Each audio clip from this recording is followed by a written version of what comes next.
Welcome to Shukla study point. आप सभी का स्वागत है आपके अपने YouTube channel Shukla study point में। मैं शिवम शुक्ला आप सभी दोस्तों का हार्दिक स्वागत करता हूं। आज की वीडियो के माध्यम से हम चर्चा करेंगे हिंदी गद्य के बारे में और हिंदी गद्य का मॉडल पेपर इस वीडियो के माध्यम से हम सॉल्व करवाने का प्रयास करेंगे, जो कि नवीनतम मॉडल पेपर होगा। इससे पहले आपको बता दूं कि 2 या 3 मॉडल पेपर लगभग हमारे चैनल पर उपलब्ध हैं। आप लोग देख लीजिएगा, प्लेलिस्ट में मैंने अपलोड कर दिया है, आसानी से आप उसको देख सकते हैं। बीए तृतीय वर्ष के मॉडल पेपर के बारे में बात कर रहा हूं। तो आज का जो मॉडल पेपर होगा उसमें व्याख्या भी समझाने का प्रयास करूंगा। व्याख्या कैसे पूछी जाती है, उसका संदर्भ कैसे लिखा जाता है, प्रसंग कैसे लिखा जाता है और फिर व्याख्या कैसे लिखी जाती है। व्याख्या के बाद में जो कुछ विशेष बातें होती हैं उसको कैसे लिखना है, इन सभी चीज़ों को मैं बताने का प्रयास करूंगा। आइए चर्चा करते हैं। तो most important subjective model paper होगा वीर बहादुर सिंह पूर्वांचल विश्वविद्यालय का, जो 7 तारीख को परीक्षा लगी हुई है उसके लिए भी बहुत महत्वपूर्ण है। और आने वाली परीक्षा डॉक्टर राम मनोहर लोहिया के लिए बहुत महत्वपूर्ण होगी यह वीडियो। इसी प्रकार से जो भी विश्वविद्यालय लिखित टाइप की परीक्षा करवाएंगे उनके लिए बहुत ही हेल्पफुल होगा यह मॉडल पेपर। जानने का प्रयास करेंगे कि कैसे कैसे आपकी परीक्षा में प्रश्न आने वाले हैं। आइए देखते हैं, ठीक है। तो बीए तृतीय वर्ष हिंदी साहित्य में आपको हिंदी गद्य पढ़ना पड़ता है। जब आप खास करके BA second year third semester में होते हैं, हिंदी आप लिए होते हैं, तो उसी श्रृंखला में बात करूंगा बहुत ही महत्वपूर्ण प्रश्नों पर और उसके उत्तर को भी बताने का प्रयास करूंगा। देखिए, 3 खंडों में आपका पेपर बटा हुआ आपको मिलेगा। खंड आ, बा और सा। खंड आ से अति लघु उत्तरीय प्रश्न पूछे जाएंगे, खंड बा से आपके लघु उत्तरीय और खंड सा से दीर्घ उत्तरीय प्रश्न आपके पूछे जाने हैं।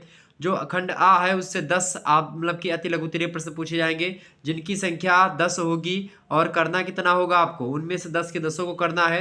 एक प्रश्न अगर आप सही तरीके से करेंगे तो आपको 2 नंबर मिलेगा। सही तरीके से कहने का मतलब कि 50 शब्दों में अगर आप इस उत्तर को लिखेंगे तो आपको कितने नंबर मिलेंगे, 2 अंक प्रदान किए जाएंगे। ये आपका क्लियर हो गई बातें।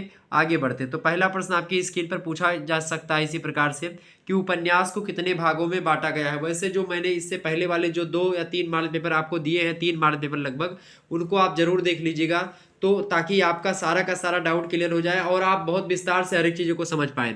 तो 2-3 मॉडल पेपर अगर आप हमारे देख करके चले जाएंगे, एक भी प्रश्न आपका नहीं छूटेगा। प्लेलिस्ट में जाइएगा, आपको इस सीरियल से मॉडल पेपर लगे हुए मिलेंगे लिखित वाले, आप आसानी से, और क्वेश्चन पेपर जो अन्य विश्वविद्यालय के हुए हैं उनसे आप मिला लीजिएगा। सारे के सारे प्रश्न पूछे जाते हैं, ठीक है। देखिए, पहला प्रश्न है कि उपन्यास को कितने भागों में बांटा गया है भैया। तो उपन्यास की बात की है तो उपन्यास को अगर कितने वर्गों में या कितने भागों में बांटे यानी कि बात की जाए तो इसको कई भागों में हम बांटते हैं। मुख्यतः इसको 6 भाग में मैं बांटने का प्रयास करूंगा। 6 भाग कौन कौन से उपन्यास के, उसको मैं आपको समझाने का प्रयास करूंगा। उपन्यास तो आप जानते होंगे, कहानी का बड़ा भाई मान सकते हो, कहानी का पिता कह सकते हो, क्योंकि कहानी छोटी होती है और उपन्यास जो होता है बड़ा होता है। कहानी के या उपन्यास के जो तत्व होते हैं समान होते हैं। जिस प्रकार से कहानी के 6 तत्व होते हैं, जैसे कि कहानी का कथा वस्तु यानी कथानक जो होता है, ये पहला तत्व। दूसरा होता है पात्र एवं चरित्र चित्रण। तीसरा तत्व होता है आपका कथोपकथन यानी कि जिसको आप बोलते हैं डायलॉग या संवाद शैली। और चौथी चीज होती है देश काल या वातावरण, ठीक है। इसके अलावा आपकी जो 5वीं चीज होती भाषा शैली। और 6वीं चीज होती है भाई उद्देश्य। तो ठीक इसी प्रकार से उपन्यास के कला के भी ये 6 तत्व होते हैं। कौन कौन से, आपका पहला कथा वस्तु यानी कथानक, दूसरा आपका पात्र एवं चरित्र चित्रण, तीसरा आपका होता है कथोपकथन, ठीक है। चौथा होता है आपका देश काल या वातावरण, पांचवा होता है आपका भाषा शैली और छठवां होता है आपका उद्देश्य। ये 6 तत्वों को मिलकर के उपन्यास या कहानी बनती है, ये बात आप ध्यान रखेंगे। इन 6 में से एक भी तत्व अगर नहीं तो कहानी की पूर्णता को एक प्रकार से संदिग्धता के दायरे में खड़ा करा जा सकता है। तो यानी कि इन 6 तत्वों का होना परम आवश्यक है, चाहे मैं उपन्यास की बात करूं चाहे मैं कहानी की बात करूं, ठीक है। अब थोड़ा सा और आगे समझते हैं। उपन्यास को कितने भागों में बांटा गया है। तो उपन्यास को मैं 6 भागों में बांटूंगा। पहला लिखेंगे, पहला कौन सा प्रकार का उपन्यास होता है। पहला आपका है उपन्यास का जो प्रकार है वो कौन सा है, ऐतिहासिक उपन्यास। ऐतिहासिक उपन्यास क्या होता है, ऐतिहासिक उपन्यास में क्या होता है कि कथानक इतिहास से लिया जाता है। इतिहास और उपन्यास में यही अंतर होता है कि ऐतिहासिक उपन्यासों में कल्पना का भी अंश होता है, जबकि इतिहास जो होते हैं फैक्ट पर आधारित होते हैं, ठीक है। और जब उपन्यासों की बात की है तो उपन्यास बहुत सारे ऐतिहासिक उपन्यास लिखे गए, जैसे आपके पाठ्यक्रम में संकलित है लक्ष्मी का स्वागत तो एकांकी है। आपके पाठ्यक्रम में कौन सा उपन्यास संकलित है भाई, आपके पाठ्यक्रम में झांसी की रानी उपन्यास संकलित है वृंदावन लाल वर्मा का, तो वो भी एक प्रकार से ऐतिहासिक उपन्यास है। आप देखते हैं जो है छायावाद के जो प्रवर्तक जयशंकर प्रसाद जी हैं, उनके जितने उपन्यास या कहानियां आपको दिखेंगी वो ऐतिहासिक कहानियां ऐतिहासिक उपन्यास दिखेंगे। तो पहला होता है आपका ऐतिहासिक उपन्यास, ठीक है। दूसरा कौन सा उपन्यास आप लिख सकते हैं, दूसरा उपन्यास होता है सांस्कृतिक उपन्यास। सांस्कृतिक उपन्यास किसे कहते हैं भाई? तो सांस्कृतिक उपन्यास की बात की तो इसमें क्या होता है, इसकी जो पृष्ठभूमि होती है सांस्कृतिक उपन्यास की, ये पृष्ठभूमि अथवा जो धरातल होता है वो ऐतिहासिक होता है, लेकिन कल्पना अथवा वास्तविक पात्रों को लेकर के तत्कालीन जो संस्कृति होती है उस तत्कालीन संस्कृति का चित्रण किया जाता है। सांस्कृतिक उपन्यास का मतलब होता है जो इतिहास की चीज़ें हैं उनको उठा करके और जो वर्तमान की संस्कृति है उससे जोड़ करके उसको दिखाने का प्रयास। तीसरा जो उपन्यास होता है तीसरे प्रकार का, वो होता है सामाजिक उपन्यास। सामाजिक उपन्यास में आप देखते हैं इस सामाजिक उपन्यास जो होता है इसमें जो सामाजिक समस्याएं होती हैं, समाज की जो समस्याएं होती हैं उनका चित्रण और उनका समाधान भी उपन्यास में आपको दिखाई पड़ता है। जैसे कृषक जीवन की सबसे बड़ी समस्या को लेकर के लिखा गया गोदान मुंशी प्रेमचंद का। इसी प्रकार से आप देखते हैं और भी तमाम सारे इनका गबन उपन्यास आप देखते हैं स्त्री को लेकर के है। तो अलग अलग प्रकार से आप देखते हैं उपन्यासों को। सामाजिक उपन्यास ज़्यादातर मुंशी प्रेमचंद के आपको और भी अन्य जितने भी विद्वान हैं उनके आपको देखने को मिलेंगे। इसके अलावा चौथा जो उपन्यास होता है उपन्यास का प्रकार वो होता है मनोरंजन प्रधान उपन्यास। मनोरंजन प्रधान उपन्यास की बात की है तो इसमें आप देखें तिलस्मी उपन्यास हो गया। तिलस्मी माने होता है जादुई उपन्यास, ठीक है, जैसे चंद्रकांता वगैरह हो गया। और इसके अलावा अय्यारी टाइप के उपन्यास हो गए या फिर जासूसी टाइप के उपन्यास हो गए। ये सब उपन्यास जो होते हैं घटनाओं की प्रधानता मनोरंजन उपन्यास में होती है, तो ये मनोरंजन प्रधान उपन्यास होते हैं जिससे मूवी वगैरह जो बनती है। पांचवा जो उपन्यास होता है वो होता है आपका प्रकृतिवादी उपन्यास या प्राकृतवादी उपन्यास। तो प्राकृतवादी उपन्यास की बात की जाए तो इस प्रकार के उपन्यास में क्या होता है, मनुष्य की प्राकृतिक गतिविधियों अथवा जो जीवन व्यापार होते हैं उनसे संबंधित जो उपन्यास होते हैं उनको प्राकृतवादी उपन्यास कहते हैं। कभी कभी क्या होता है कि ये उपन्यास अति यथार्थ के चित्रण को उद्देश्य बना लेते हैं प्राकृतवादी उपन्यासकार, ठीक है। छठवां जो उपन्यास है प्रकार वो है आंचलिक उपन्यास। आंचलिक उपन्यास में आपने देखा होगा वैसे मैला आंचल उपन्यास हो गया, फणीश्वरनाथ रेणु का है, बड़ा फेमस उपन्यास है, आंचलिक उपन्यास है और आंचलिक उपन्यासकार फणीश्वरनाथ रेणु जी हैं भी, ठीक है। तो जिन उपन्यासों में क्या होता है किसी गांव वगैरह के बारे में या अंचल विशेष के बारे में चित्रण किया जाता है तो वो होता है, यानी कि गांव के परिप्रेक्ष्य में चीज़ें बताई जाती हैं तो वो आंचलिक उपन्यास होते हैं। तो ये हो गए उपन्यास के कुछ तत्व जो कि मैंने मतलब उपन्यास के प्रकार। उपन्यास के तत्व मैंने आपको बता ही दिए, कथानक पहला, दूसरा पात्र एवं चरित्र चित्रण, तीसरा संवाद अथवा कथोपकथन, चौथा भाषा शैली, छठवां देश काल या वातावरण और छठवां आपका होता है उद्देश्य, ठीक है। इस प्रकार मतलब पांचवा आपका क्या होता है, पांचवा भाषा शैली, छठवां उद्देश्य। तो इस प्रकार से 6 तत्व होते हैं और 6 प्रकार मैंने उपन्यासों के बताए। और भी कई प्रकार के उपन्यासों को आप बांट सकते हैं, उसमें कोई दिक्कत की बात नहीं है, ठीक है। उपन्यासों में पात्रों और उनके चरित्र चित्रण का महत्व जो होता है वो भी आप देख सकते हैं, ठीक है। हालांकि आपके पाठ्यक्रम में जो उपन्यास संकलित है वो ऐतिहासिक उपन्यास है, ठीक है। अगला प्रश्न आप देखते हैं, दूसरा नंबर प्रश्न है आपका रेखा चित्र और संस्मरण। रेखा चित्र और संस्मरण के बारे में आपसे पूछा जा रहा है कि रेखा चित्र क्या है और संस्मरण क्या है। फटाफट से बताने का प्रयास करेंगे भाई रेखा चित्र क्या है और संस्मरण क्या है। सबसे पहले इसको समझने का प्रयास करते हैं रेखा चित्र और संस्मरण के बारे में। तो रेखा चित्र की अगर बात की जाए भाई, रेखा चित्र की अगर बात की तो रेखा चित्र किसे कहते हैं बताओ भाई, सभी लोग बताने का प्रयास करेंगे रेखा चित्र किसे कहते हैं और संस्मरण किसे कहते हैं। रेखा चित्र की अगर बात की जाए भाई तो रेखा चित्र जो होता है इसका शाब्दिक अर्थ होता है रेखाओं से बने चित्र। रेखा चित्र का मतलब क्या होता है, रेखाओं से बने चित्र, इसका शाब्दिक अर्थ होता है। परंतु अगर साहित्य के क्षेत्र में रेखा चित्र को देखा जाए तो शब्द चित्र से काम नहीं चलेगा, शब्द चित्र भी बोला जाता है इसको व्यक्ति चित्र भी कहा जाता है रेखा चित्र को। इसके अलावा चरित्र लेख भी रेखा चित्र को कहा जाता है। इसके जो है ये कई सारे नाम जो मैंने आपको बताए रेखा चित्र के, शब्द चित्र, व्यक्ति चित्र और चरित्र लेख, ठीक है। और वैसे अंग्रेजी में रेखा चित्र को स्केच शब्द कहा जाता है, स्केच शब्द से पर्याय है मतलब कि हिंदी में खास करके रेखा चित्र का। डॉक्टर भागीरथ मिश्रा का नाम आपने सुना होगा, बड़े अच्छे आलोचक हैं। वो कहते हैं कि अपने संपर्क में आए किसी विलक्षण व्यक्तित्व अथवा संवेदना को जगाने के लिए या संवेदना को जगाने वाली जो सामान्य विशेषताएं होती हैं उन्हीं विशेषताओं से युक्त किसी प्रतिनिधि चरित्र के मर्मस्पर्शी स्वरूप को देखी सुनी या संकलित जो घटनाएं होती हैं उनकी पृष्ठभूमि को इस प्रकार उभार करके रखना कि उसका हमारे हृदय में एक निश्चित प्रभाव छप जाए या अंकित हो जाए, उसको रेखा चित्र या शब्द चित्र कहते हैं। कुल मिलाकर के रेखा चित्र को कई प्रकार है रेखा चित्र के। वैसे रेखा चित्र में सृजन का भाव होता है, विचार होता है, वातावरण, अभिरुचि, भाषा शैली, इन सभी का प्रभाव पड़ता है। और इसके आधार पर अगर देखेंगे तो रेखा चित्र के कई सारे प्रकार भी बताए गए हैं, जैसे कि मनोवैज्ञानिक रेखा चित्र पहला, दूसरा होता है आपका ऐतिहासिक रेखा चित्र, तीसरा होता है आपका घटना प्रधान रेखा चित्र, चौथा होता है आपका वातावरण प्रधान रेखा चित्र, पांचवा रेखा चित्र होता है हास्य व्यंग प्रधान रेखा चित्र, छठवां रेखा चित्र होता है आपका व्यक्ति प्रधान रेखा चित्र, सातवां रेखा चित्र होता है आत्मपरक रेखा चित्र, आठवां रेखा चित्र होता है आपका प्रकृतिवादी रेखा चित्र। ठीक है, ये रेखा चित्र के बारे में कुछ बातें। बात की जाए संस्मरण की, तो संस्मरण क्या होता है? संस्मरण जो होता है संस्मरण जो होता है खास करके, एक बात मैं आपको बता दूं, संस्मरण, जीवनी, आत्मकथा और रेखा चित्र ये एक प्रकार से समानांतर विधाएं हैं, मतलब थोड़ा थोड़ा अंतर है, बाकी सब वही लगेगा आपको। तो आप देखते हैं इसमें भ्रम भी उत्पन्न हो जाता है। संस्मरण और जीवनी का संबंध जो होता है खास करके आप देखेंगे प्रमुख रूप से व्यक्ति जीवन वृत्त से होता है। अंतर यह होता है संस्मरण और जीवनी में कि जीवनी लेखन में व्यक्ति विशेष के जीवन संबंधी तथ्यों का ज्ञान मतलब अपेक्षित है, जबकि संस्मरण में क्या होता है उस व्यक्ति के संपर्क में आना आवश्यक है।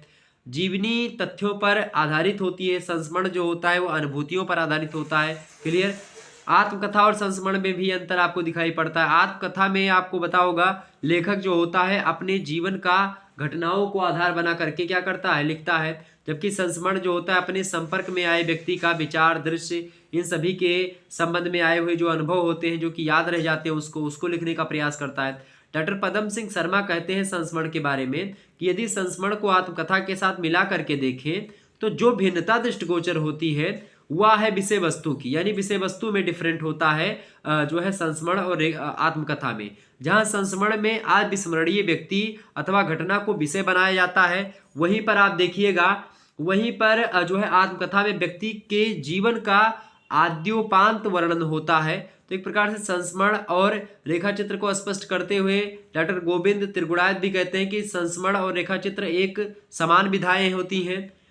दोनों के रचनाकार अतीत का संबंध वर्तमान से और वर्तमान का जो है वर्तमान का गठबंधन भविष्य के साथ करते हैं और उसका पूर्ण प्रयास भी करते हैं। रेखा चित्र और संस्मरणकार दोनों लोग करते हैं ऐसा। और आप देखते हैं वस्तु, घटना या किसी व्यक्ति का यथार्थ रूप से निकल आए अगर इस चीज़ों में, या भावना या कल्पना मूलक रोचकता भी बनी रहे, साथ ही साथ लेखक की व्यक्तिगत रुचियां भी उभर करके सामने आए, तो रेखा चित्र और संस्मरण होता है। रेखा चित्र और संस्मरण खास करके आपको पता होगा रेखा चित्र रेखाओं से बने चित्र होते हैं। संस्मरण जो होता है जो चीज़ें हमको याद रह जाती हैं उन पर जब हम अपनी लेखनी चलाते हैं तो होता है आपका संस्मरण। ठीक है, ये बात आप ध्यान रखेंगे।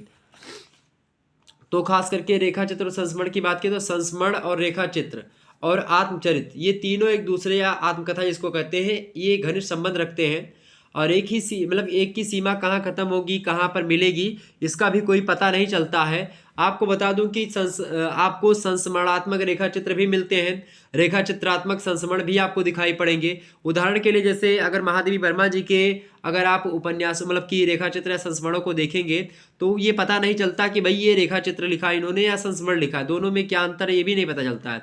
रेखा चित्र में जहाँ चित्र का महत्व होता है, चित्र का महत्व रेखा चित्र में ज़्यादा होता है, संस्मरण में स्मृति का, याद का महत्व ज़्यादा होता है। ये बात आप ध्यान रखेंगे। ओके, इसके अलावा आपको बता दूं संस्मरण में अतीत की घटनाओं को देखा जाता है, जबकि रेखा चित्र में क्या होता है अतीत की अनिवार्यता नहीं होती है। संस्मरण क्या होता है लेखक निजी संबंधों एवं अनुभवों को आधार बनाता है रेखा मतलब संस्मरण में, जबकि रेखा चित्र में क्या होता है ऐसे आधार की आवश्यकता नहीं पड़ती है। ठीक है, तो ये हो गया आपका रेखा चित्र और इसके बारे में संस्मरण के बारे में कुछ बातें जो मैंने आपको बताई। अगला प्रश्न आपका तीसरा नंबर देखेंगे। प्रश्न है जीवनी के प्रकार लिखिए। जीवनी के प्रकार आपसे पूछ रहा है, जीवनी किसे कहते हैं आपसे ये भी प्रश्न बन सकता है। तो जीवनी जो होती है आत्मकथा से अलग होती है।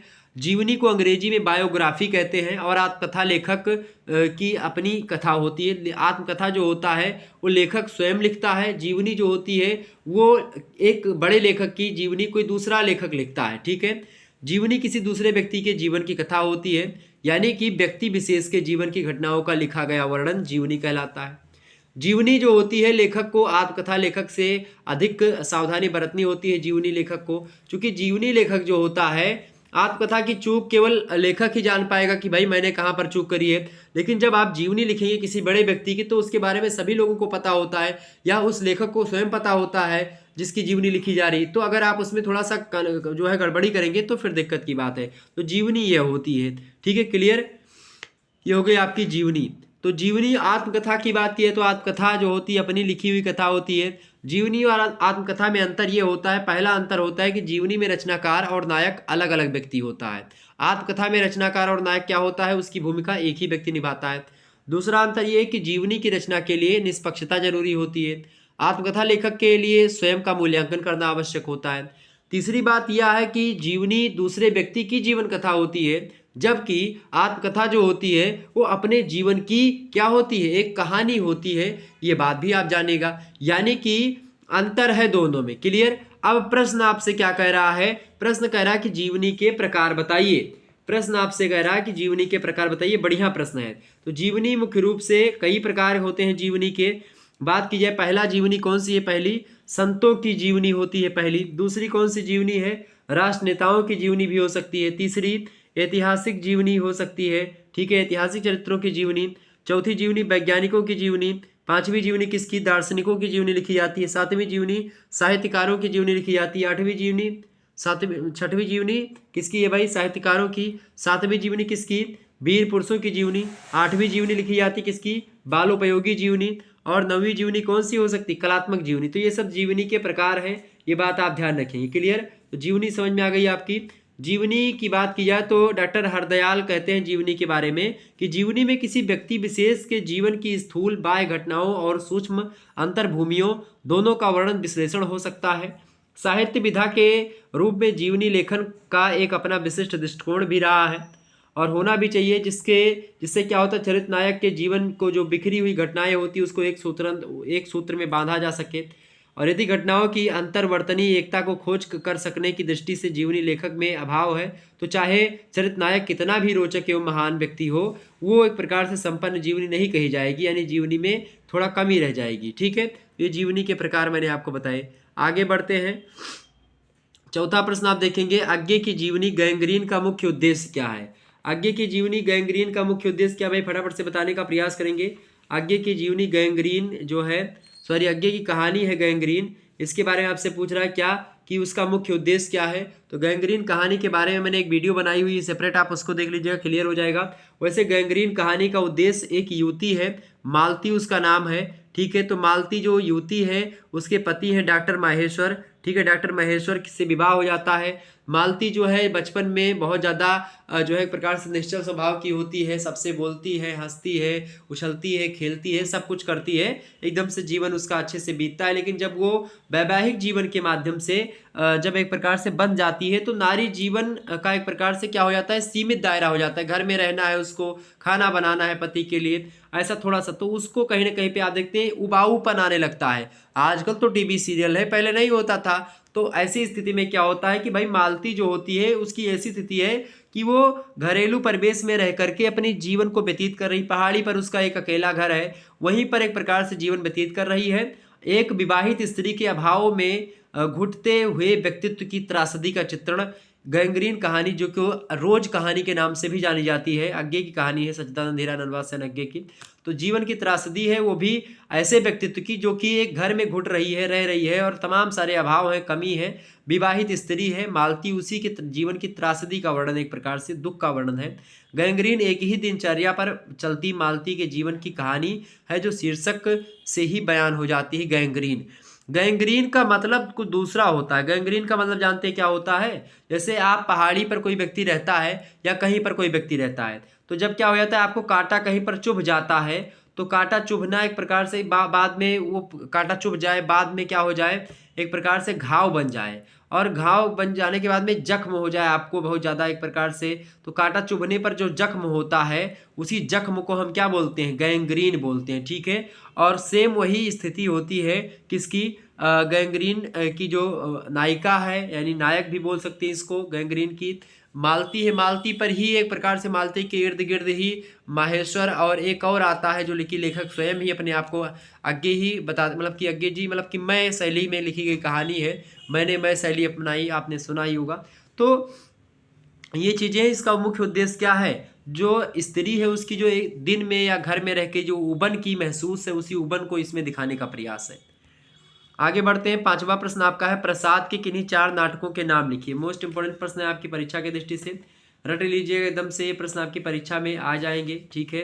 प्रश्न आपसे क्या पूछा गया कि प्रसाद के नाटक, प्रसाद की बात की जाए तो जयशंकर प्रसाद जो है जो है प्रसाद युग भी इनके नाम पर बना हुआ है। 1915 ईस्वी से लेकर के 1933 ईस्वी का जो समय काल है, खास करके हिंदी नाटकों में 1915 से 1933 का जो समय काल है, ये प्रसाद युग के नाम से जाना जाता है।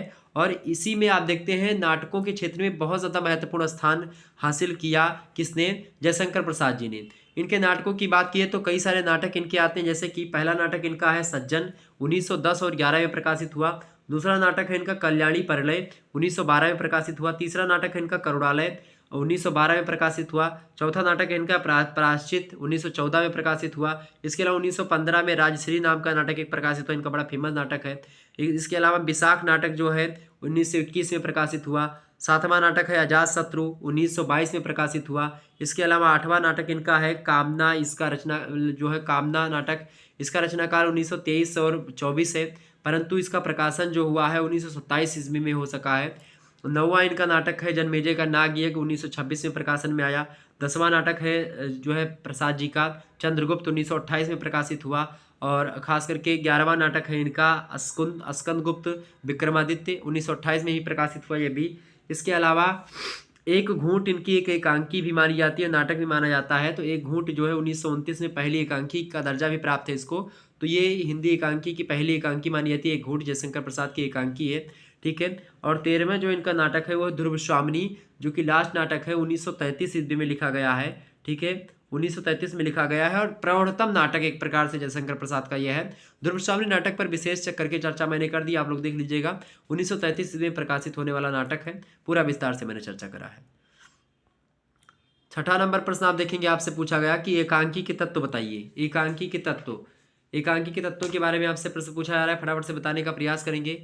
एकांकी किसे कहते हैं आप लोग कमेंट करके बताओ भाई। एक अंकी, एक अंकी मतलब एक अंक का नाटक। दृश्य कई हो सकते हैं लेकिन नाटक एक ही अंक वाला होगा, तो एकांकी नाटक वही होता है, ठीक है। एकांकी की बात की तो एकांकी के कई सारे तत्व हैं। एक अंक में समस्त मतलब समाप्त होने वाला पूर्णता युक्त नाटकीय तत्वों से युक्त एकांकी कहलाता है। मतलब एक जो नाटकीय तत्वों से युक्त कोई रचना होती है उसी को एकांकी कहते हैं, जो कि एक अंक में समाप्त हो जाए और पूर्णता युक्त हो, उसके मतलब कि उसका कथानक संपूर्ण हो जाए, वो एकांकी कहलाती है। एकांकी के कई सारे तत्व होते हैं, जिस प्रकार से कहानी के, नाटक के, उपन्यास के, इन सभी के तत्व होते हैं, ठीक इसी प्रकार से एकांकी के भी तत्व होते हैं। एकांकी का पहला तत्व है आपका कथा वस्तु, दूसरा तत्व है आपका पात्र एवं चरित्र चित्रण, तीसरा तत्व आपका है संवाद शैली, चौथा तत्व इसका कौन सा है? देश काल एवं वातावरण, पांचवा तत्व इसका आपका पड़ेगा एकांकी का जो है संकलन त्रय। देखिए ये थोड़ा सा नया संकलन त्रय, उद्देश्य भी सभी में होता है, भाषा शैली भी होती है, ठीक है।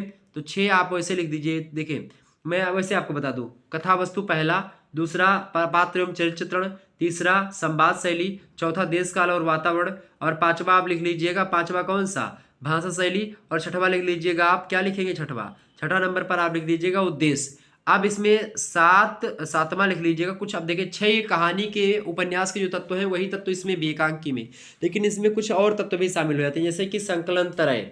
संकलन त्रय भी एकांकी का सबसे महत्वपूर्ण है। संकलन त्रय के बारे में मैंने ऑलरेडी आपको समझाया भी है। तो संकलन त्रय जो है इसका महत्वपूर्ण अंग होता है, स्थिति मतलब कि समय और इन सभी चीज़ों को ध्यान में रखते हुए। तो संकलन त्रय भी आपका बड़ा फेमस है, इसमें तत्व है। इसके अलावा आठवां तत्व इसका आपका कौन सा है भाई? शीर्षक इसका भी बहुत महत्वपूर्ण होता है। इसके अलावा 9वीं चीज इसमें है अभिनेता। अभिनेता माने जो एक प्रकार से जो मंचन होता है, जो एक्टिंग होती है उसमें बहुत महत्वपूर्ण होती है, इसमें खास करके नाटकों में और एकांकियों में, ठीक है। ये ध्यान रखेंगे। और यही आपका जो एकांकी का तत्व होता है वही आपका नाटक के तत्व होते हैं, ये बात भी आप ध्यान रखेंगे, ठीक है।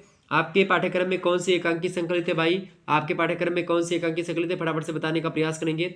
आपके पाठ्यक्रम में एकांकी संकलित दीपदान राम कुमार वर्मा की और लक्ष्मी का स्वागत उपेंद्र नाथ अस्क की, ठीक है। आगे बढ़ते हैं अगले प्रश्न की ओर। अगला प्रश्न आपका आ चुका है भाई 7वां नंबर प्रश्न, मित्रता निबंध में अच्छे मित्रों के 3 उदाहरण बताइए। मित्रता निबंध में अच्छे मित्र के 3 उदाहरण कौन कौन से भाई? तो सच्चे मित्र की वैसे तो विशेषताओं की बात की है तो जो है मित्रता निबंध आचार्य रामचंद्र शुक्ला जी के, उसमें मित्रता की 4 विशेषताएं बताई गई, पहले उसको जान लीजिए। पहली विशेषता है कि मित्र आपका प्रतिष्ठित होना चाहिए। दूसरी व्यक्ति है दूसरा विशेषताएं होती है मित्र की कि वह दृढ़ चित्त हो, मतलब कि दृढ़ चित्त माने होता है अपना मन उसका स्थिर हो, सत्य संकल्प का हो, मतलब कि अगर संकल्प करे तो सत्यता पर आधारित हो। तीसरी बात यह है उसकी कि उसमें आत्मविश्वास भी हो मित्र में। और चौथी बात है कि वह भरोसेमंद भी होना चाहिए। तो ये 4 विशेषताएं किसी मित्र की होगी तो मित्र अच्छा माना जाता है मित्रता निबंध के अकॉर्डिंग आचार्य रामचंद्र शुक्ला जी ने बताया। वहीं आचार्य रामचंद्र शुक्ला जी अपने निबंध मित्रता में 3 उदाहरण देते हैं मित्रों के, जो कि एक प्रकार से ऐतिहासिक पात्र रहे हैं।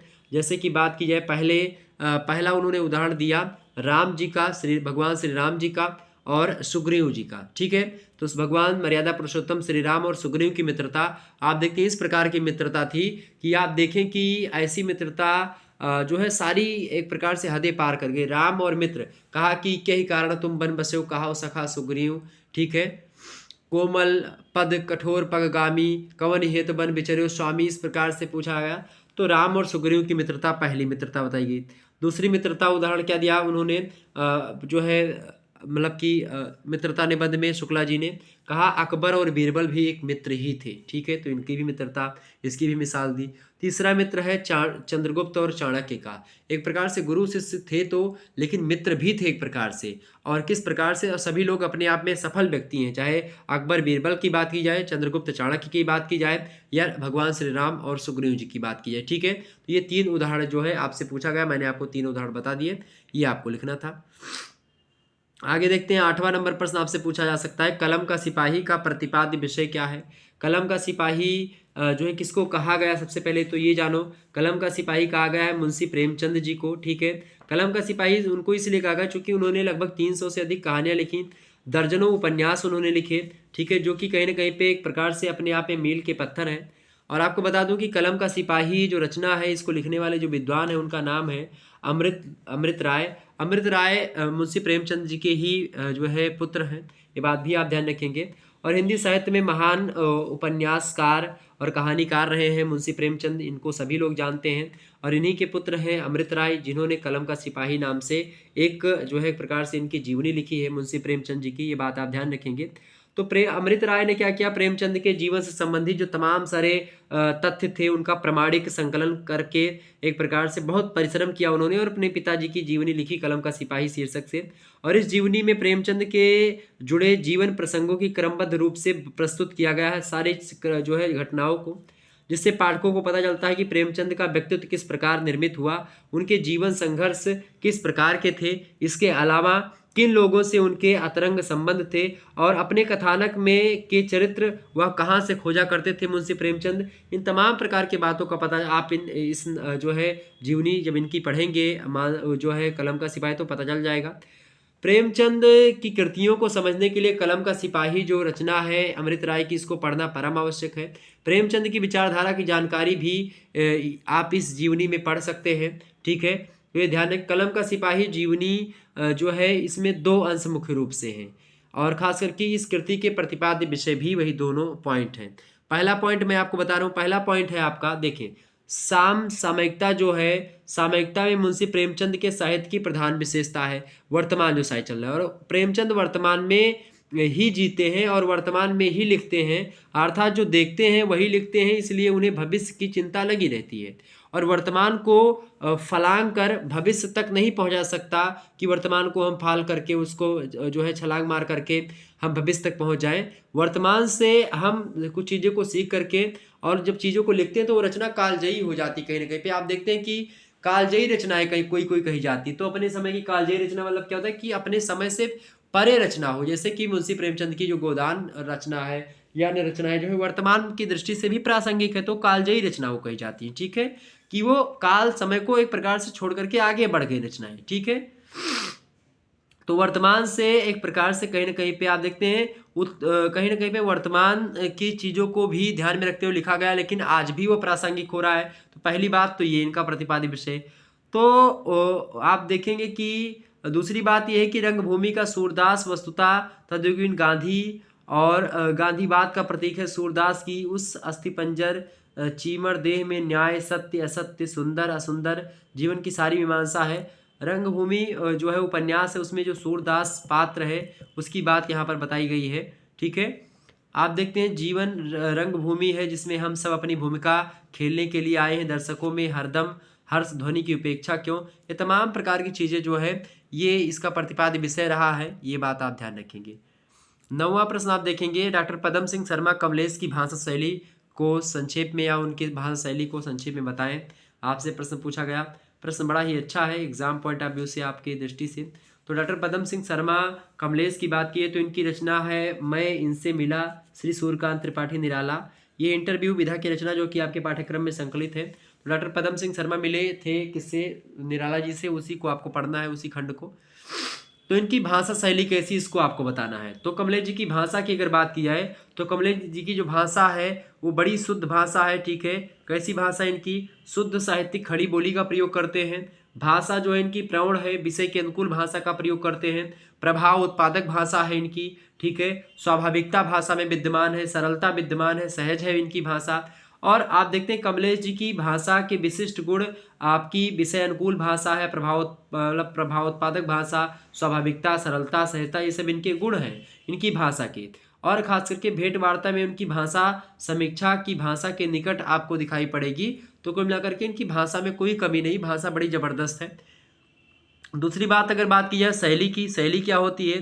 शैली माने होता है किस शैली में लिखी गई रचना है। तो कमलेश की रचनाओं में आप देखते हैं कई सारी शैली आपको दिखाई पड़ेंगी। पहली शैली वर्णनात्मक, ये वर्णनात्मक शैली में भी लिखते हैं। दूसरी बात मतलब जिसमें वर्णन किया था, खूब विस्तार से बताया था। दूसरी विवेचनात्मक शैली, विवेचन किया था। तीसरी शैली है विचारात्मक शैली, जिस पर विचार भी अपने थोपे जाते हैं। चौथी बात है भावात्मक शैली, जिस पर भावनाओं को ध्यान में रखा जाता है। पांचवी शैली समीक्षात्मक। तो ये एक प्रकार से वर्णनात्मक शैली, विवेचनात्मक शैली, विचारात्मक शैली, भावात्मक शैली, समीक्षात्मक शैली, इन तमाम प्रकार की शैलियों का प्रयोग करते हुए अपने काव्य का क्या करते हैं? सृजन करते हैं। तो एक प्रकार से ये इनकी कुछ शैलियाँ थी जो कि मैंने आपको बताई। भाषा भी मैंने आपको बता दी। क्लियर हो गई बातें? आगे बढ़ने का प्रयास किया जाए। चले 10वां प्रश्न आपकी स्क्रीन पर आ चुका भाई, सभी लोग देखेंगे। 10वां प्रश्न आपका है रेणु जी की रचनाओं का नाम उल्लेख कीजिए। फणीश्वरनाथ रेणु जी की रचनाओं के बारे में आपसे पूछ रहा है। फणीश्वरनाथ रेणु जी का नाम आप लोगों ने सुना होगा, हिंदी साहित्य के आंचलिक कहानीकार हैं। और रेणु जी की प्रसिद्ध कहानियाँ कुछ हैं, जैसे ठुमरी और आदिम रात्रि की महक, ये प्रसिद्ध कहानी संग्रह है इनके। इसके अलावा तीसरी कसम उर्फ मारे के गुलफाम भी इनकी कहानी है, बड़ी फेमस, आपके पाठ्यक्रम में संकलित है। तीर्थोदक कहानी भी इनके पाठ्यक्रम में, रसप्रिया, ठेस, तीन बिंदियाँ, ये सब कहानियाँ इनकी बड़ी फेमस हैं। इनकी अगर कहानी संग्रहों की बात की जाए तो कहानी संग्रह में ठुमरी, आदिम रात्रि की महक, अग्निखोर, एक श्रावणी दोपहर की धूप, और पांचवी कहानी इनकी अच्छे आदमी, छठवीं कहानी मेरी प्रिय कहानियाँ, मतलब कि ये कहानी संग्रह है, ठीक है। मतलब कई कहानियों की पुस्तक है। सातवीं इनकी जो कहानी संग्रह है वो है भित्ति चित्र की मयूरी, ठीक है। उपन्यास की बात की है फणीश्वरनाथ रेणु की, तो उपन्यास भी इन्होंने लिखा है। उपन्यासों में इनके उपन्यास हैं, जैसे महिला आंचल है, बड़ा फेमस उपन्यास है। इसके अलावा परती परिकथा इनका उपन्यास है। जुलूस भी इन्हीं का उपन्यास है, ठीक है। इसके अलावा दीर्घतमा भी उपन्यास इनका है। इस दीर्घतमा उपन्यास किसका है? तो फणीश्वरनाथ रेणु का है। पलटू बाबू रोड भी इन्हीं का है। कितने चौराहे भी इनका है। इसके अलावा इन्होंने रिपोर्टाज भी लिखा, जैसे कि ऋणजल धनजल आपके पाठ्यक्रम में संकलित है, रिपोर्टाज है, ये फणीश्वरनाथ रेणु का ही रिपोर्टाज है। इसके अलावा नेपाली क्रांति कथा और इसके अलावा जो है बन तुलसी की गंध, ये सब फणीश्वरनाथ रेणु जी की रचनाएं हैं। बात आप ध्यान रखेंगे।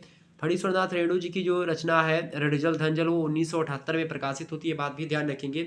नेपाली क्रांति कथा 1978 में प्रकाशित होती है। और बन तुलसी की गंध जो होती ये 1985 में प्रकाशित होती है, बात ध्यान रखेंगे। ज्ञान रंजन जो है 77वीं कहानीकार है, ये बात भी ध्यान रखेंगे।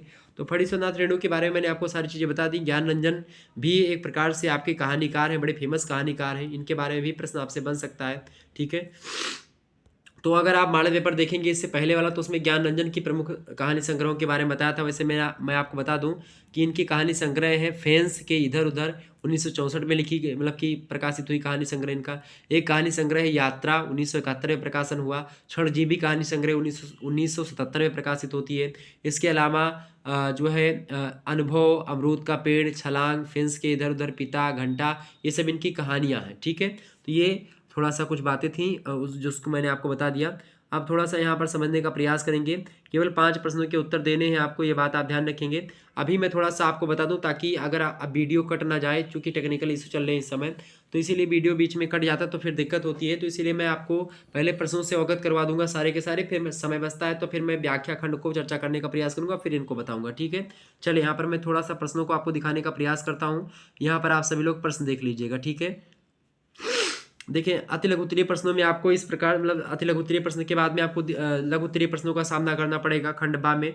और जिनकी संख्या 8 होगी लेकिन करने केवल होंगे उनमें से 5, उन्हीं में आपको लघु उत्तरीय प्रश्न भी दिए जाएंगे और आपको व्याख्या वाले प्रश्न भी मिलेंगे। 200 शब्दों में इन प्रश्नों के उत्तर को आपको लिखना होगा, ये बात आप ध्यान रखेंगे, ठीक है। सॉरी, चले पहला प्रश्न आपका आ सकता है कि हरिशंकर परसाई का हिंदी साहित्य में क्या स्थान है, बताइए। मोस्ट इंपोर्टेंट प्रश्न है।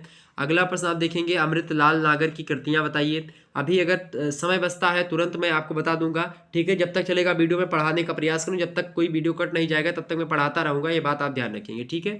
लेकिन उससे पहले मैं सारे प्रश्नों को दिखा दूं ताकि वीडियो बीच में अगर कट भी जाए तो आप प्रश्नों को तो देख लें। अगला प्रश्न आपका कौन सा है, महादेवी जी का साहित्यिक परिचय दीजिए। मोस्ट इंपोर्टेंट प्रश्न है। वहीं अगला प्रश्न आपसे पूछा सकता है कहानी को परिभाषित करते हुए उसके उद्भव विकास पर संक्षिप्त प्रकाश डालिए। मोस्ट इंपोर्टेंट प्रश्न है। और अगला प्रश्न आप देखिएगा 5वां नंबर प्रश्न है आत्मकथा के उद्भव विकास पर प्रकाश डालिए। तो ये आपके 4 या 5 प्रश्न लघु उत्तरीय में पूछे जाएंगे और बाकी आपका जो प्रश्न आएगा वो इस प्रकार से आपसे प्रश्न दिखाई पड़ेंगे, ठीक है। अब इसको थोड़ा सा आप देख लीजिएगा, अभी मैं इस पर चर्चा करने का प्रयास करता हूँ। पहले दीर्घ उत्तरीय प्रश्नों को मैं आपको दिखा दूँ, ठीक है। उसके बाद में फिर मैं इस पर आ रहा हूँ और ये तमाम प्रकार के जो प्रश्न आपको यहाँ पर दिखाई पड़ रहे हैं इन पर मैं चर्चा करने का प्रयास करूँगा, ठीक है। यहाँ पर आप थोड़ा सा देखेंगे लघु दीर्घ उत्तरीय टाइप के प्रश्न कौन कौन से आपकी परीक्षा की दृष्टि से महत्वपूर्ण है उनको देखेंगे। केवल 2 प्रश्न आपको दीर्घ उत्तरीय से करने हैं, ये बात भी आप ध्यान रखेंगे, ठीक है। यहाँ पर आप देखेंगे खंडसा से 4 प्रश्न दिए जाएंगे और उनमें से केवल 2 प्रश्न आपको करने हैं। 500 शब्दों में इन प्रश्नों के उत्तर को लिखना है, ये बात भी आप ध्यान रखेंगे। और बड़ी अच्छी तैयारी मैं करवा चुका हूँ, एक भी प्रश्न आपका छूटना नहीं चाहिए। ये मैं आपसे आशा करता हूँ और आपसे विनती भी करता हूँ कि अगर आपने एक भी प्रश्न छोड़ा तो फिर अच्छी बात नहीं है आपके लिए भी और हमारे लिए भी। क्योंकि क्या होता है कि मैं इतना मेहनत से आप लोगों के लिए पढ़ाता हूँ और आप लोग भी थोड़ा मेहनत करके अगर सारी वीडियोस को देख लेंगे निश्चित तौर पर एक भी प्रश्न नहीं छूटने वाला है। तो अभी जितने भी माड़े पड़े हुए हैं उन सभी को देख डालिए, आपकी परीक्षा में यहीं से प्रश्न आने वाले। एक भी प्रश्न अगर बाहर से आ गया तो नाम बदल दिया जाएगा, ये बात आप ध्यान रखेंगे। मतलब कि आपके लिए मैं बहुत ज़्यादा फोकस हूँ, बहुत ज़्यादा लगातार तैयारी करवा रहा हूँ आपका। तो आप सभी लोग तैयार हो जाइए और पढ़िए ध्यान से। आपका ये प्रश्न आ सकता है आचार्य हजारी प्रसाद द्विवेदी के अशोक के फूल नामक निबंध का सारांश लिखिए।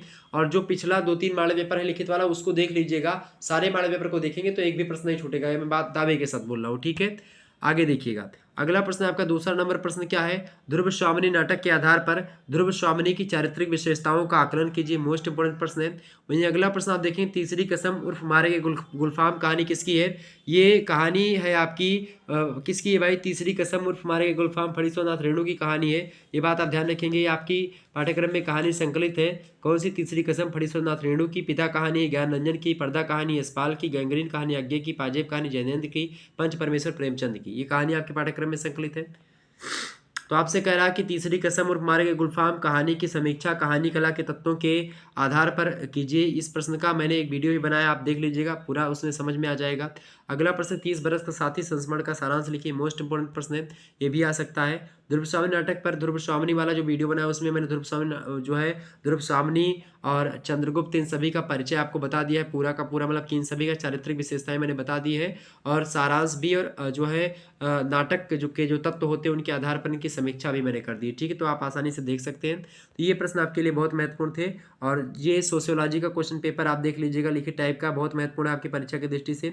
इसके अलावा आपको बता दूं इतिहास का भी मॉडल पेपर आप देख लीजिएगा, ये भी बहुत महत्वपूर्ण है, ठीक है। इसके अलावा हिंदी गद्य का क्वेश्चन पेपर आपका जो पूछा गया था कानपुर विश्वविद्यालय का, इसको देख लीजिएगा, आपकी परीक्षा की दृष्टि से महत्वपूर्ण है। इंग्लिश का भी आपके लिए बहुत महत्वपूर्ण है, इसको भी देख लीजिएगा। बाकी मैं आपको अब दिखाने का प्रयास करता हूँ, ठीक है, कौन सा। अब इन सभी प्रश्नों के बारे में चर्चा करने का प्रयास करता हूँ जो लघु उत्तरीय में आपके पूछे जाने वाले हैं, यानी कि आपके जो लघु उत्तरीय में यहाँ से प्रश्न पूछे जाने वाले, यानी कि व्याख्या खंड से, ठीक है। चले यहाँ पर मैं आपको दिखाने का प्रयास करता हूँ कुछ चीज़ों को और समझने का प्रयास करता हूँ विस्तार से, ठीक है। यहाँ पर आप देखने का प्रयास करेंगे, जैसे आपसे ये प्रश्न पूछा जाएगा, कौन सा भाई प्रश्न आपसे पूछा जाएगा। यहाँ पर देखेंगे कि हुजूर मोती बाई बोली आदत पड़ गई थी, यानी कि व्याख्या खंड आपका है। आपसे पूछा जाएगा कि सात संदर्भ आप व्याख्या प्रस्तुत कीजिए, तो ऐसे कुछ आपसे प्रश्न आपको दिखाई पड़ेगा। तो यहाँ पर थोड़ा सा आपको ध्यान देने योग्य बातें हैं, ठीक है, ये बात आप ध्यान रखेंगे, क्लियर।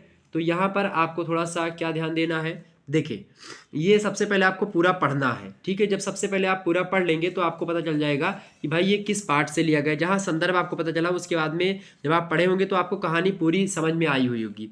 देखिए, हुजूर मोतीबाई बोली आदत पड़ गई थी, अब भी बिल्कुल नहीं छूटी है, गुजारे के लिए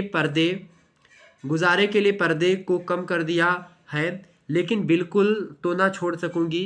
बहुत लोगों ने अंग्रेज सरकार की नौकरी कर ली, मुझे तो कोई नौकरी मिल नहीं सकती, इसलिए गाने बजाने से पेट भरना तय कर लिया है। आप सरीखे कुछ रईसों को खुश करना ही मेरे गुजारे के लिए काफ़ी होगा। ये एक प्रकार से आप देखते हैं कि किसका मतलब कि किस रचना का है। ये आपको पता होगा अंग्रेजों के बारे में बातचीत चल रही है, तो अंग्रेजों के बारे में रानी लक्ष्मीबाई से रिलेटेड ही होगा। ठीक है, यानी कि यह जो संदर्भ आपका ऐतिहासिक उपन्यासकार है वृंदावन लाल वर्मा, उन्हीं की रचना झांसी की रानी उपन्यास उसी से आपके पाठ्यक्रम में संकलित है। यहाँ पर आप देख सकते हैं संदर्भ क्या लिखेंगे आप। यह गद्यांश या प्रस्तुत गद्यांश प्रसिद्ध ऐतिहासिक उपन्यासकार वृंदावन लाल वर्मा के द्वारा विरचित प्रसिद्ध उपन्यास झांसी की रानी से लिया गया। जब भी ये लिखे झांसी की रानी तो इसको इन्वर्टेड कामा में, वृंदावन लाल वर्मा का भी नाम आप देखते हैं इस प्रकार से कामा में लिख देंगे या दूसरे कलर से लिख देंगे तो ये इफेक्ट पड़ेगा। एग्जामिनर देखेगा कि भाई पता चल जाएगा कि भाई बच्चे ने संदर्भ अगर सही लिखा तो व्याख्या भी सही लिखेगा। संदर्भ आपका मेन फैक्टर है, अगर संदर्भ आपने सही लिखा तो व्याख्या आप आसानी से कर पाएंगे। गद्य में व्याख्या की कोई टेंशन नहीं होती है। ठीक है, ये बात आप ध्यान रखेंगे।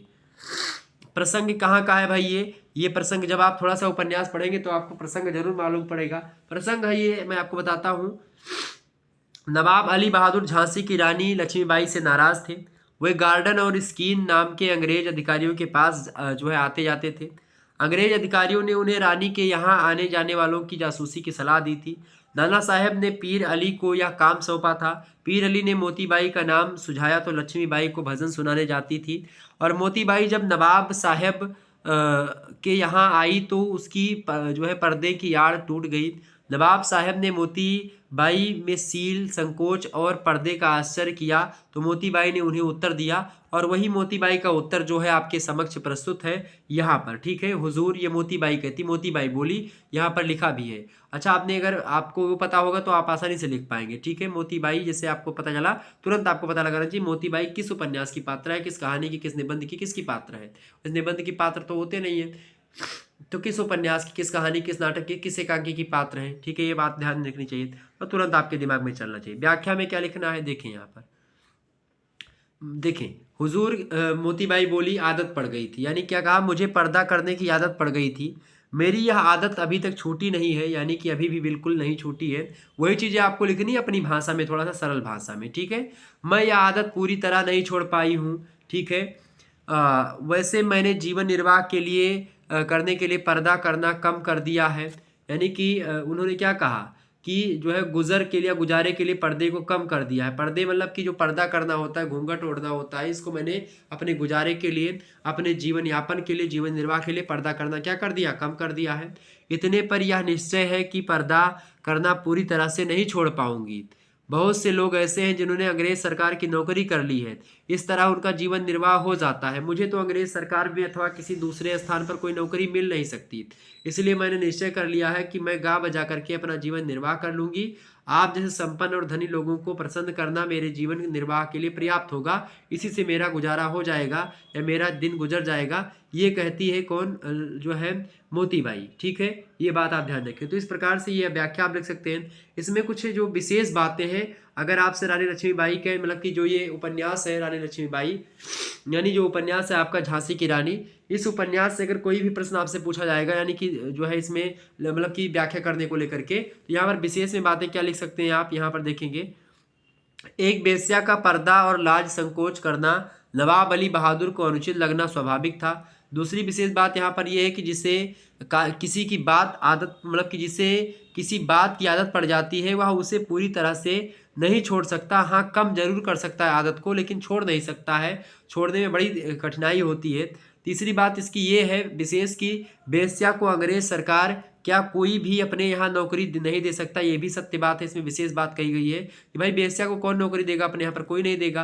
ठीक है, चौथी बात ये है कि इसमें देखें, चौथा पॉइंट ये हमेशा हर चीज़ में आपको, यानी कि हर उसमें अगर झांसी की रानी उपन्यास से कोई भी गद्यांश आपसे आए तो ये चीज़ आपको जरूर लिखना है, क्या, भाषा सरल है, सुबोध है, दैनिक व्यवहार की खड़ी बोली का प्रयोग है। ठीक है, ये बात आपको जरूर लिखना है। अली बहादुर और मोतीबाई दोनों मुसलमान हैं, इसलिए उर्दू के शब्दों का बीच बीच में आ जाना स्वाभाविक सी बात है। तो एक प्रकार से ये भी आप थोड़ा सा बता सकते हैं। तो ये आपका ये था जो है यहाँ का भाई गद्यांश जो था ऐतिहासिक उपन्यासकार वृंदावन लाल वर्मा द्वारा रचित झांसी की रानी उपन्यास से लिया गया था। आगे आप बढ़ते हैं अगला। अगला जो यहाँ पर है आप देखेंगे ऐसे आपसे लिखा हुआ मिलेगा, तो ये कहाँ का है भाई, ये भी आपका इंपॉर्टेंट है परीक्षा की दृष्टि से आपके देखेंगे। ये आपका है भाई कहाँ का, देखिए मुझे पहले सबसे पहले इसको पढ़ेंगे तभी समझ में आ जाएगा। क्या है आपका, मुझे एक भारी दुर्घटना मालूम होती थी। मालूम होता था कि अगर आशुतोष ने चोरी की है तो उसका इतना दोष नहीं है, बल्कि यह हमारे ऊपर बड़ा भारी इल्जाम है। बच्चों में चोरी की आदत भयावह हो सकती है, लेकिन बच्चे के लिए कैसी लाचारी उपस्थित हो आई, यह और भी बड़ी भयावह बात है। यह हमारी आलोचना है, हम उस चोरी से बराबरी नहीं हो सकते हैं। यहाँ पर आपको पता होगा कि ये जो संदर्भ है ये कहाँ का है, आप थोड़ा सा दिमाग लगाइए, ये संदर्भ कहाँ का है, फटाफट से बताने का प्रयास करेंगे भाई। सभी लोग बताएंगे ये कहाँ का संदर्भ लिया गया है, किस कहानी का संदर्भ है, ये बताओ आप भाई।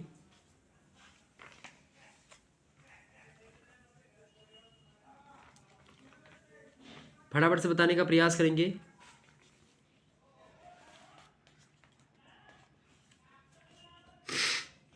ये बिल्कुल बिल्कुल हाँ, ये पाजेब कहानी का है, बहुत सही आप जा रहे हैं। पाजेब कहानी के रचनाकार कौन है, पाजेब कहानी के रचनाकार आपके हैं भाई, क्या नाम है पाजेब कहानी के रचनाकार का, फटाफट से बताने का प्रयास करेंगे। पाजेब कहानी को किसने लिखा है बताइए भाई, पाजेब कहानी को लिखा है जैनेन्द्र कुमार ने। तो आप यहाँ पर क्या लिखेंगे संदर्भ में कि प्रस्तुत कहानी जो है या प्रस्तुत गद्यांश जो है क्या है, प्रस्तुत गद्यांश जो है क्या है भाई, मतलब कि प्रस्तुत गद्यांश जो है बहुत ही महत्वपूर्ण या जो है प्रसिद्ध कहानीकार जैनेन्द्र कुमार द्वारा रचित प्रसिद्ध कहानी पाजेब से ली गई है या उद्धृत है। ठीक है, प्रस्तुत गद्यांश उद्धृत है ऐसा लिखेंगे।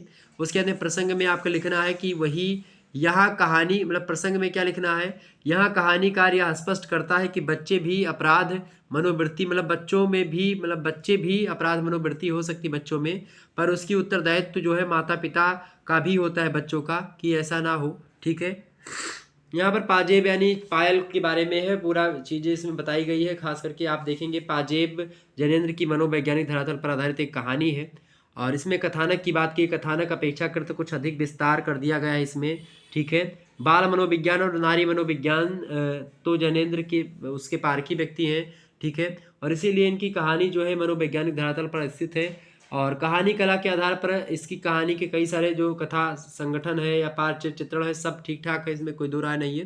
किसी दिन चर्चा कर लेंगे इस बात पर। ठीक है, हालांकि यहाँ पर व्याख्या समझेंगे। कहानीकार इसमें कहता है कि पाजेब का खो जाना तो सामान्य घटना है, पर आशुतोष का उसे ले जाना एक भारी दुर्घटना है, क्योंकि बालक का चोरी करना वास्तव में एक भयंकर घटना तो है ही। अगर यह सत्य है कि आशुतोष ने ही पाजेब को चुराया है तो यह घोर अपराध है। फिर यह सारा अपराध उसी का ही नहीं है, अपितु उस अपराध के भागी हम भी हैं, क्योंकि बच्चा अगर चोरी करता है तो यह खराब बात है, और आगे चल करके यह भयावह स्थिति हो सकती है, क्योंकि बच्चे की आदतें स्थिर हो जाती हैं। प्रश्न यह उठता है कि यह स्थिति आई क्यों, आखिरकार यह आदत पड़ी ही क्यों। कहानीकार मानता है कि उसके संरक्षण का भी दोष कम नहीं है, यानी कि जो उसके माता पिता हैं उसकी भी उसमें एक प्रकार से कुछ विशेषता, मतलब कि कुछ कमी रही होगी, यानी उसके संरक्षण में भी दोष कम नहीं है। अतः इसके लिए जहाँ एक ओर बच्चे को सुधारने का प्रयत्न करना आवश्यक है, वहीं पर दूसरी ओर उसके कारणों को भी खोजना चाहिए कि आखिरकार ये जो एक प्रकार से बच्चे ने चोरी करी ये क्यों करी, इसका भी कारण खोजे, ताकि उस कारण को ही खत्म कर दिया जा सके। जिनसे चोरी की प्रवृत्ति विकसित हुई उस कारण को खत्म कर दिया जा सके, जिससे दोषी हम भी यानी संरक्षक हैं, क्योंकि बच्चे के अपराध से संरक्षक अपने आप को बरी नहीं कर सकता है। मतलब कि अगर बच्चे ने अपराध किया तो माता पिता कहीं ना कहीं पे उसमें दोष माना जा सकता है। ठीक है, मनोवैज्ञानिक धरातल पर चूंकि मनोवैज्ञानिक रहे हैं, मनोवैज्ञानिकता कूट कूट कर भरी है जैनेन्द्र में, यज्ञ में, इन सभी में, तो ये कोई भी कहानी लिखते हैं तो मनोवैज्ञानिक धरातल पर ही है। ठीक है, इसमें विशेष बात क्या है, विशेष बात ये है कि आप यहाँ पर देखेंगे कि समाज मनोविज्ञान का सामान्य तथ्य है, बालक की कुप्रवृत्तियों का आधार कुछ अंशों में परिवार भी होता है, और खास करके माता जो होती है प्रथम शिक्षिका होती है किसी बच्चे की। तो एक प्रकार से ये चीज़ें यहाँ पर थोड़ा सा बताने का प्रयास किया है। और दूसरी बात है एक उत्कृष्ट पिता का सोच यहाँ व्यंजित किया गया है। तीसरी बात है कि भाषा इनकी परिमार्जित है, पारिष्कृत है, परिमार्जित है। शैली विचार प्रधान है, विवेचनात्मक शैली का प्रयोग है। विवेचनात्मक शैली मतलब कि विचार किया गया है उन बातों पर। ठीक है, तो यहाँ पर लेखक के भी विचार बीच बीच में आते हैं, लेखक का ही विचार सारा है, लेकिन मतलब पात्रों के विचारों में भी लेखक के विचार आ जाते हैं। ठीक है, चले आगे बढ़ते हैं। अगला अगला आपका क्या है भाई? अगला आप देखेंगे, अगला आपका प्रसंग आ चुका है भाई। कौन सा ये कहाँ का है, इसको थोड़ा सा देखने का प्रयास करेंगे हम लोग। प्रश्न है आपका कि संदर्भ आपको दिया गया, संदर्भ से आपको व्याख्या करनी है इसकी। प्रश्न है कि तुम जानते हो बच्चा, दुनिया जहान का यह कायदा कायदा ही है, गिरे हुए मकान की नींव पर ही दूसरा मकान खड़ा होता है। राम प्रताप ही को देख लो, अभी दाह कर्म संस्कार के बाद नहा करके साफा भी न निचोड़ा था कि नौकोदर वालों ने शगुन दे दिया। 1 महीने के बाद विवाह भी हो गया और अब तो सुनते हैं एक बच्चा भी होने वाला है। अब देखिए ये जो है खास करके लक्ष्मी का स्वागत एकांकी का ये प्रसंग है। लक्ष्मी का स्वागत एकांकी जो है उसके उसी से लिया गया है ये। ठीक है, यहाँ पर चूंकि आप देखते हैं उसी में उसको जो है विवाह करने के लिए, शादी करने के लिए कहा गया है और उसी को लेकर के यहाँ पर जो है चीज़ें बताई गई हैं, तो यहाँ पर थोड़ा सा ध्यान देने योग्य बात है। ठीक है, तो लक्ष्मी का स्वागत यहाँ पर संदर्भ आपको क्या लिखना है? संदर्भ में आप लिखेंगे कि प्रस्तुत पंक्तियां उपेंद्र नाथ अस्क के एकांकी लक्ष्मी का स्वागत से उद्धृत है, ये बात ध्यान रखेंगे। क्लियर?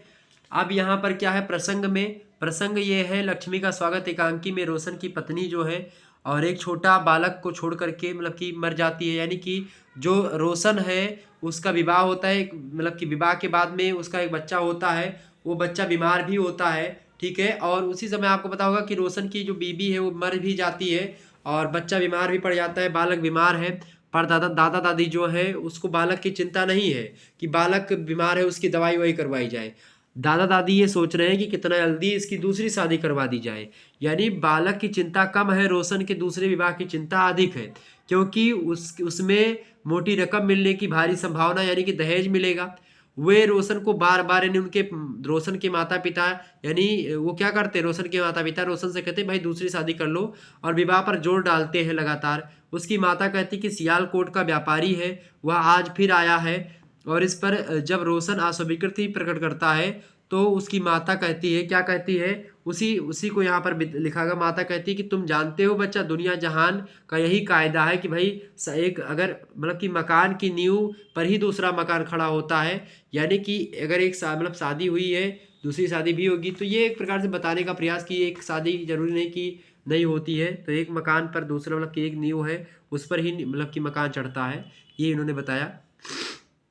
व्याख्या में लिखेंगे कि वे कहती हैं, इसकी माता जी रोशन की माता कहती हैं रोशन से विवाह के संदर्भ में कि तुम यह बात अवश्य जानते होंगे कि विश्व का यही नियम है कि जब कोई मकान गिर जाता है तो उसके स्थान पर दूसरा खड़ा हो जाता है, उसकी नींव का उपयोग भी किया जाता है। अर्थात जब एक स्त्री मर जाती है तो उसके स्थान पर दूसरी लाई जाती है। वे एक उदाहरण भी पेश करती है कि राम प्रताप को ही देख लो। राम प्रताप कोई गाँव का व्यक्ति है, उसको बताती है चूंकि उसकी पत्नी मर गई थी और उसकी मृत्यु का अभी दाह संस्कार ही हुआ था, यानी कि अभी उसका दाह संस्कार हुआ, तो दाह माने होता जलाया गया था, और कि नकोदर वालों ने शगुन दे दिया। नकोदर वाले एक प्रकार से उसको शगुन लेकर के आ गए। 1 साल में ही विवाह कर लिया उसने, और अब तो यह भी सुना जाता है कि वह उसके मतलब कि उसके बच्चा भी होने वाला है।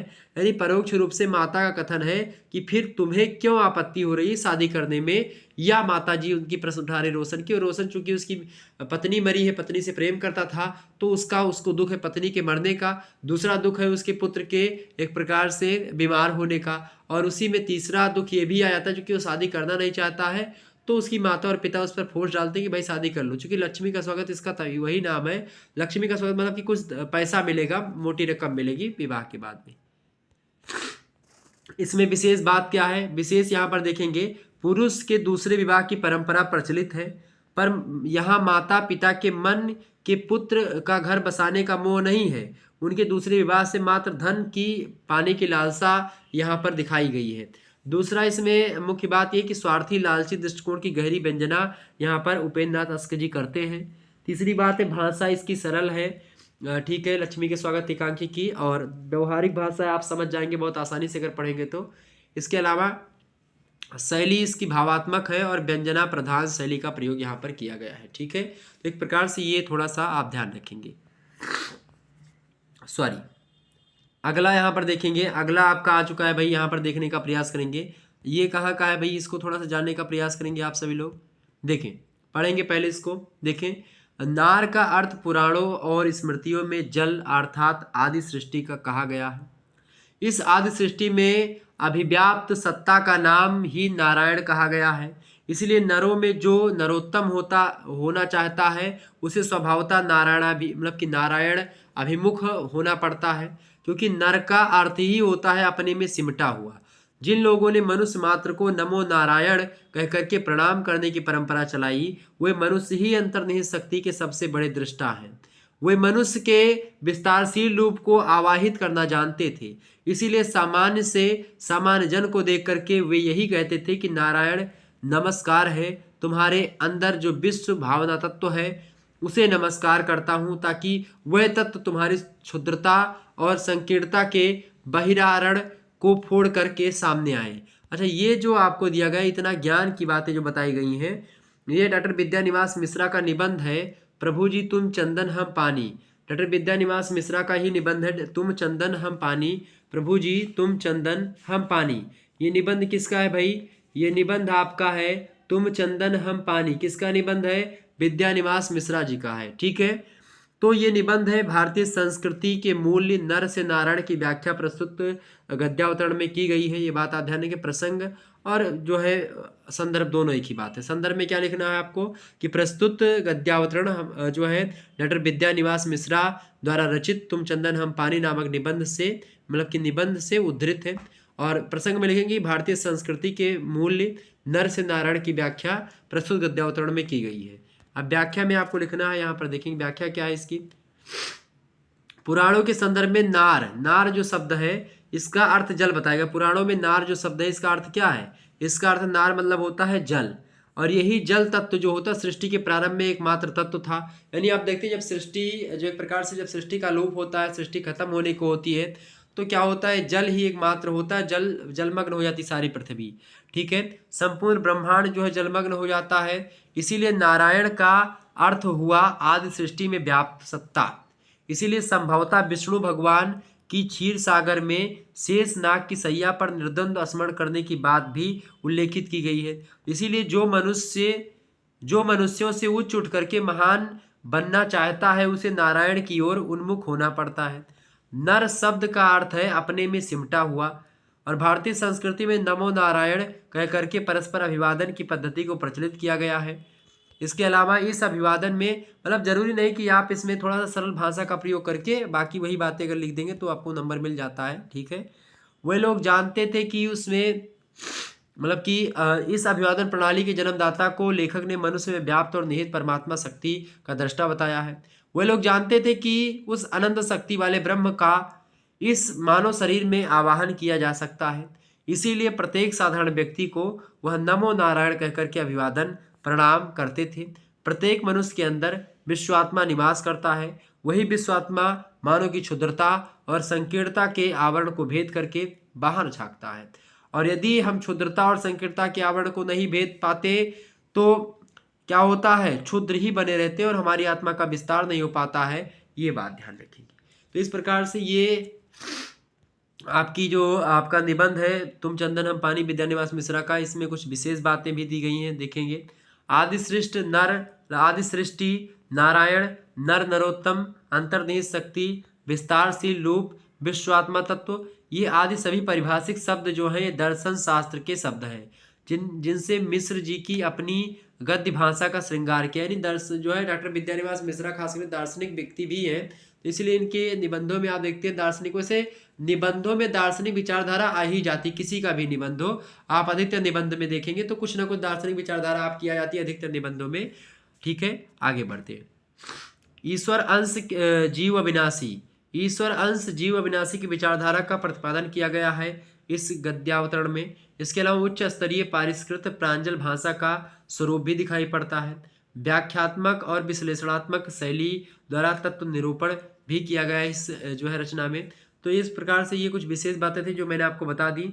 तो अब यहाँ पर आपका ये समाप्त होता है, यानी कि ये खत्म हुआ, यानी कि जो आपका जो है ये पूछा जाना था, क्या बोलते हैं इसको भाई, व्याख्या वाला खंड।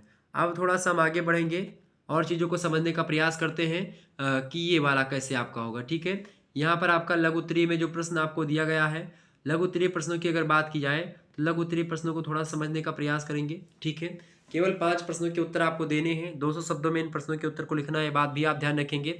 पहला प्रश्न आपका आ चुका, हरिशंकर परसाई का हिंदी साहित्य में स्थान बताइए। मोस्ट इंपॉर्टेंट प्रश्न है आपकी परीक्षा की दृष्टि से। प्रश्न क्या है, हरिशंकर परसाई जी के बारे में आपसे पूछ रहा है कि हरिशंकर परसाई का हिंदी साहित्य में क्या योगदान है, इसको बताने का प्रयास करें। ठीक है, हरिशंकर परसाई का हिंदी साहित्य में योगदान बताओ भाई फटाफट से। हरिशंकर परसाई,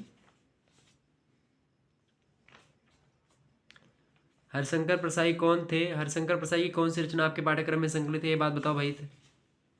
हरिशंकर परसाई की कौन सी रचना आपके पाठ्यक्रम में संकलित है? बिल्कुल फटाफट से बताने का प्रयास करेंगे। बिल्कुल, हरिशंकर परसाई की एक व्यंग रचना, हरिशंकर परसाई को खास करके व्यंग लेखक के रूप में जाना भी जाता है। भोला राम का जीव एक व्यंग रचना जो कि आपके पाठ्यक्रम में संकलित है। तो हरिशंकर परसाई जी की बात की जाए तो इनका साहित्य में स्थान आप लिखेंगे, हेडिंग डालेंगे हरिशंकर परसाई का हिंदी साहित्य में स्थान, उसमें लिखेंगे कि श्री हरिशंकर परसाई जी की गणना जो है या गिनती हिंदी के श्रेष्ठ व्यंग लेखकों में की जाती है और ये अच्छे व्यंगकार भी हैं।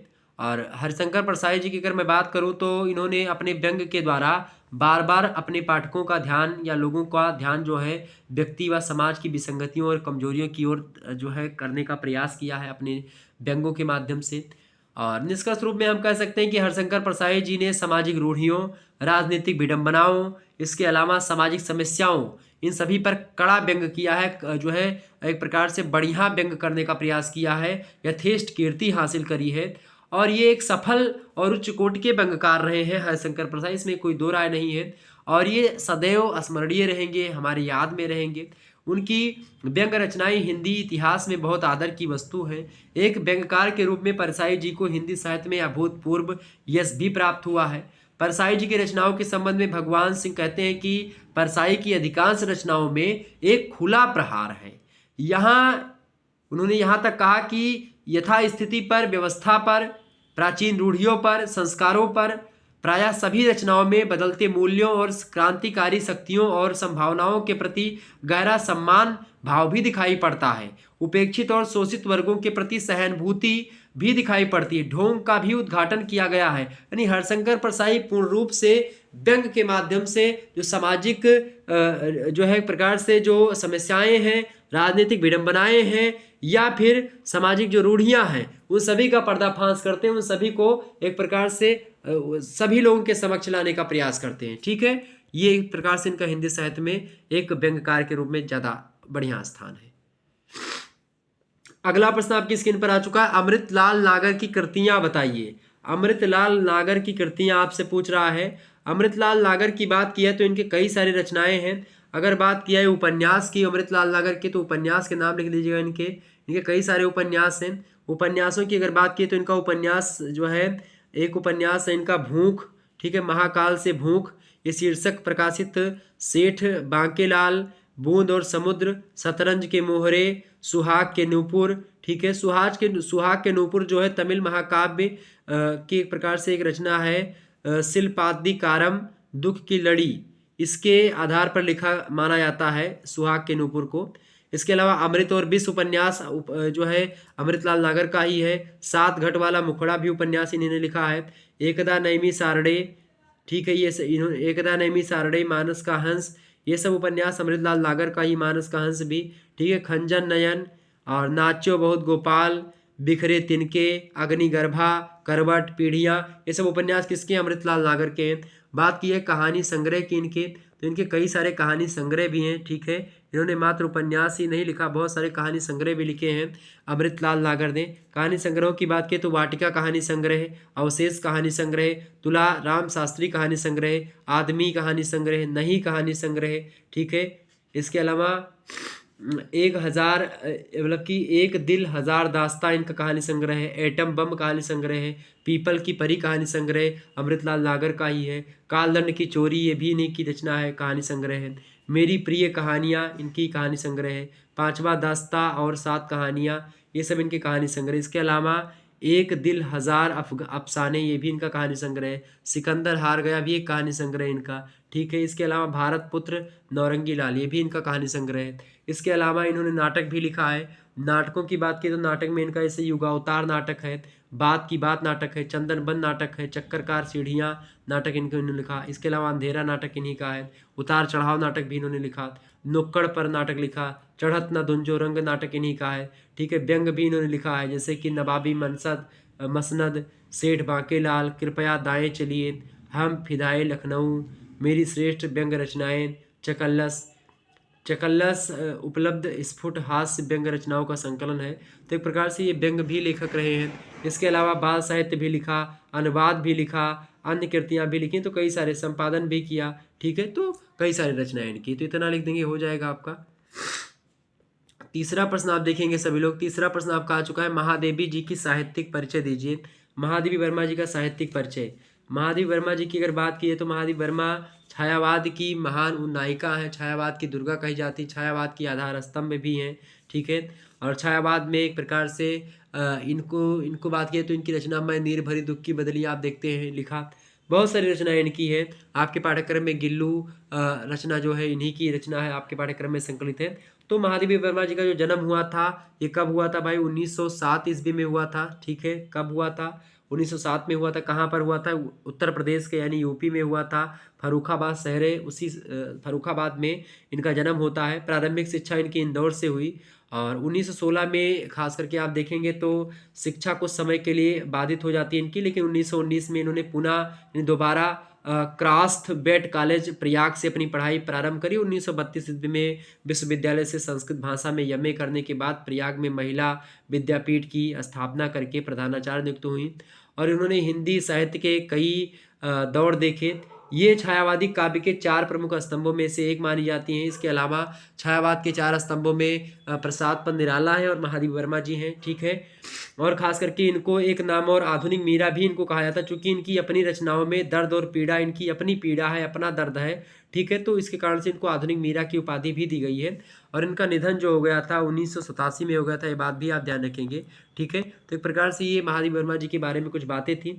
लेखिका महादेवी वर्मा जी की बात की है तो साहित्य के दोनों क्षेत्रों में, गद्य में भी और काव्य में भी इन्होंने एक प्रकार से लेखन किया और निहार रचना हो गई इनकी।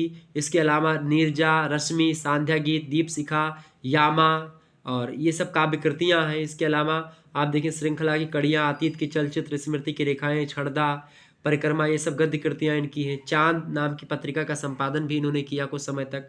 ठीक है, नीरजा कृति जो है इनकी, इस पर शेक्सपियर पुरस्कार इनको मिला।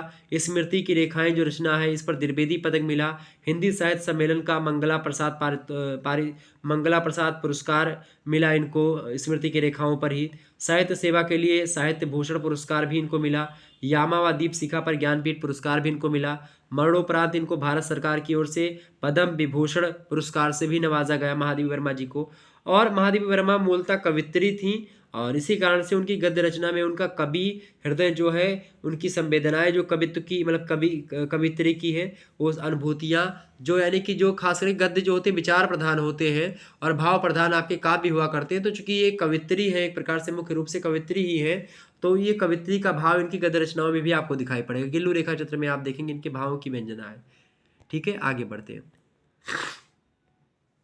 चौथा प्रश्न आप देखते हैं, कहानी को परिभाषित करते हुए उसके उद्भव विकास पर संक्षिप्त टिप्पणी लिखिए। कहानी की बात की तो कहानी जो है खास करके क्या है? कहानी की परिभाषा, कहानी का शाब्दिक अर्थ होता है कहना, किस्सा, कहानी, ये सब आप देखते हैं बचपन में आपके दादाजी सुनाया करते थे किस्सा, तो किस्सा भी एक कहानी है। कहानियाँ ग्रामीण जीवन के लिए मनोरंजन के साधन और समय काटने के माध्यम हुआ करते थे पहले, और इस प्रकार किसी विशेष घटना को अत्यंत रोचक और कौतूहलपूर्ण ढंग से प्रस्तुत करने की कला को ही कहानी कहते हैं। सिंपल सी परिभाषा अगर बोले तो ये होती है। लेकिन अगर विद्वानों के अनुसार देखें तो उनमें नाम आता है H.G. वेल्स का। वेल्स महोदय कहते हैं कहानी वह होती है या कहानी वह कथा होती है जो 1 घंटे में पढ़ी जा सकती है, ये उन्होंने बताया। प्रेमचंद जी आते हैं, प्रेमचंद जी कहते हैं कि अनुभूतियां ही रचनाशील भावना, जो अनुभूतियां होती हैं वही रचनाशील भावना से अनुरंजित होकर के कहानी बन जाती हैं। सबसे उत्तम कहानी वह होती है जो किसी मनोवैज्ञानिक सत्य पर आधारित होती है, ऐसा मुझसे प्रेमचंद बताते हैं। जयशंकर प्रसाद जी की बात की जाए, जयशंकर प्रसाद जी की बात की है, वो कहानी की परिभाषा को देते हुए कहते हैं कि कहानी सौंदर्य अनुभूति के क्षण विशेष को अपने अंतर पट पर अंकित करती हैं। तो हिंदी गद्य साहित्य में कहानी का लेखन जो हुआ है इसकी विकास यात्रा की बात की जाए तो 20वीं शताब्दी से हिंदी कहानी का लेखन प्रारंभ हुआ। कहानी की संपूर्ण यात्रा को अध्ययन की सुविधा के हिसाब से हम 4 भागों में या 5 भागों में बांट सकते हैं। जैसे कि कहानी के अगर उद्भव विकास की बात की जाए तो 1800 के बाद में आप देखते हैं, वैसे तो 19वीं शताब्दी से प्रारंभ हुआ है, सॉरी 20वीं शताब्दी में आप देखते हैं प्रारंभ हुआ, यानी 1901 ईस्वी से 1900 ईस्वी में